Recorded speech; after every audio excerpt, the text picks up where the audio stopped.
Su-34, or Sukhoi Su-34, is a Soviet-origin Russian supersonic frontline bomber designed to destroy targets in all weather conditions.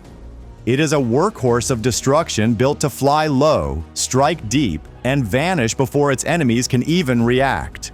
It can carry a wide range of weapons, including guided aerial bombs and precision missiles. It is the pride of Moscow's air fleet. For months, these Su-34 jets have ruled Ukrainian skies with impunity. But this time, Ukraine was keeping a close eye on these Hunter jets. While Russia was busy showing off the power of its jets, Ukraine was setting a trap. A silent and calculated ambush was designed to strike at the very heart of Russia's air campaign. And when the time came, the Su-34 Hunters were hunted down. This is the story of how patience, precision, and perfect planning brought down one of Russia's deadliest weapons. Su-34 is a Russian twin-engine, twin-seat, all-weather supersonic medium-range strike aircraft. Initially, it served Soviet air forces and later in 2014 entered service with Russian Air Force. Now, Russia has an estimated 150 Su-34 fighter bombers, each worth approximately $36 million. This fighter jet has a top speed of Mach 1.8 or 1,367 miles per hour. It has a ferry range of up to 4,000 kilometers with a full weapons load, and with a combat range of more than 1,000 kilometers. It can strike the enemy with full precision.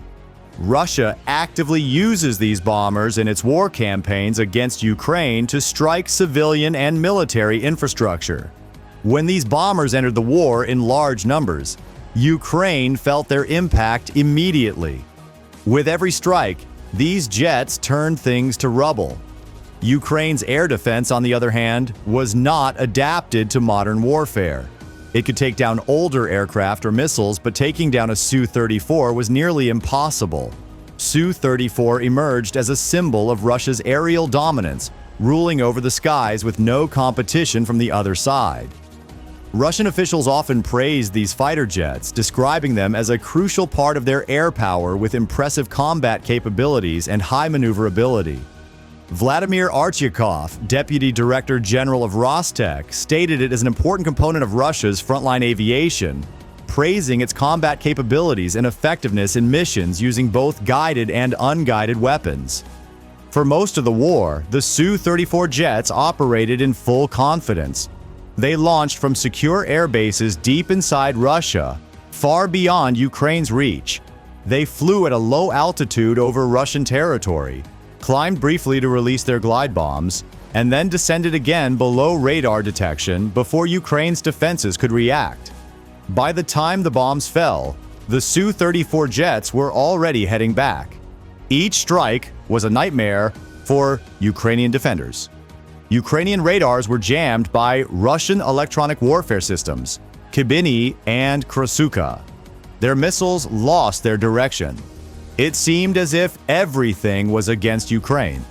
With every strike, the threat increased. Which power plant would be next? Which ammunition depot would be destroyed now?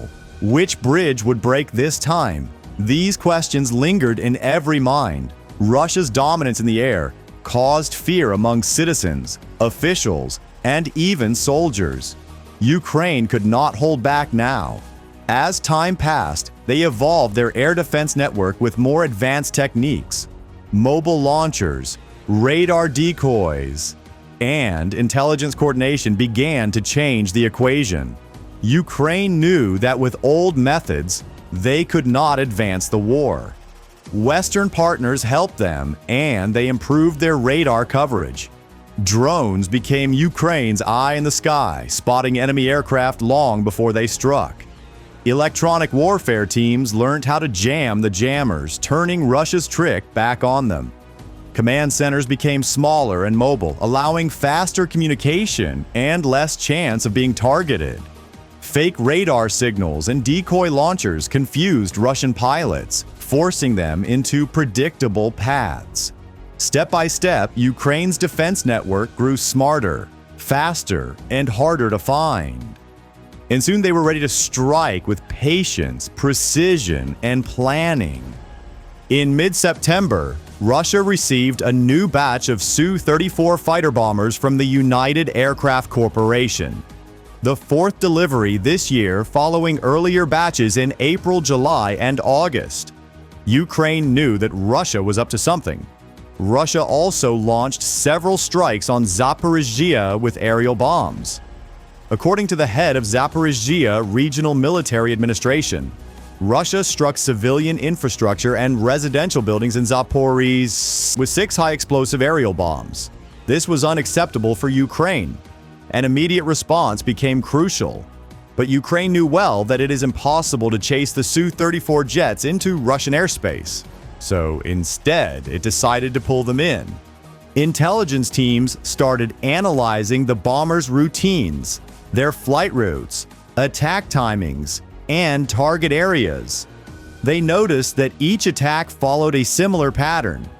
Intelligence teams decoded that pattern and predicted the enemy's next move. The United States also shared additional intelligence with Ukraine on these fighter jets. Ukraine's Mobile Air Defense Unit, including modernized Buk M1s and S-300s, was quietly deployed into the predicted strike areas. They were positioned for an ambush with their radars turned off. So no signal, no transmission could be detected by Russian sensors. At the same time, Ukrainian engineers deployed decoy targets, fake radar emitters, dummy air defense batteries, and even false heat signatures to mislead enemy scouts. Russian pilots did not see the danger coming. They perceived the region as clear, with no enemy waiting for them. They were completely unaware of the enemy waiting to ambush them.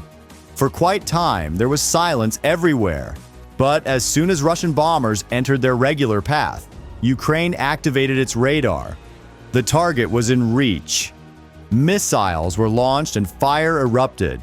According to a report, Ukraine waited for weeks to ambush this group of 6 Russian Su-34 jets that entered Ukrainian airspace from Belarus on a strike mission. Ukraine used advanced air defense systems to hunt these jets down.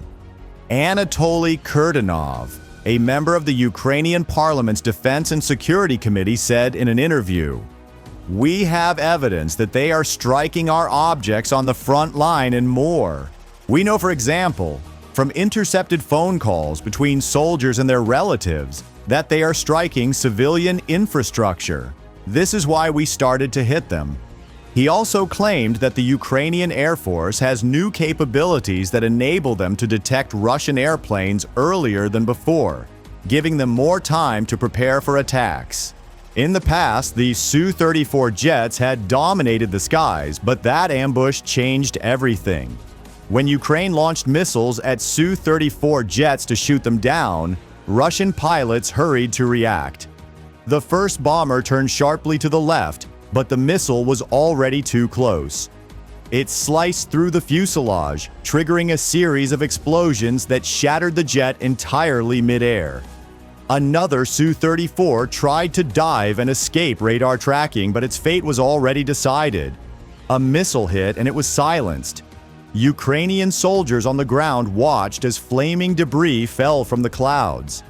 Inside the Russian command, confusion spread fast. Ukraine's ambush achieved more than just dismantling aircraft. It shattered the illusion of safety. The skies that once belonged to Russia were now unpredictable, deadly, and full of unseen eyes. According to Michael Kaufman, head of the War Research Institute at the Center for Naval Analyses in Virginia, the recent downing of several Russian aircraft in western Ukraine marks a real shift in the air war's balance. He mentioned that this was not just another defeat for Russia, it was a statement.